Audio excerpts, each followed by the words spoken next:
Voy, nima ahvol bu Jamshid?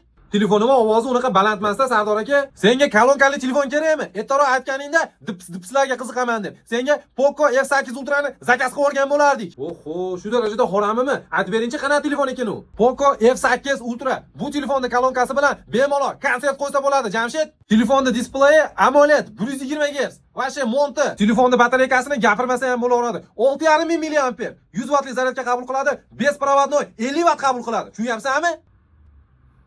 Jamshid, basanga olib tushib olib bu telefonni bemalol diskoteka qilsa ham bo'ladi. Chunki telefon suvda ishlaydi. Bu telefonga dunyodagi eng kuchli prosessor joylashtirilgan Snapdragon 8 Elite Gen 5. Wow! Devorasan Jamshid.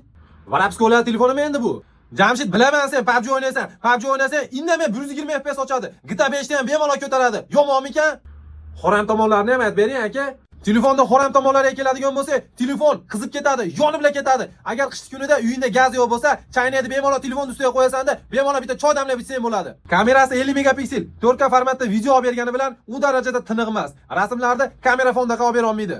Maqtaganingizda ogim kelib ketuvdi. Yomonlaganingizda ogim ham kelmay qolyapti. Olaymi, olmaymi buni?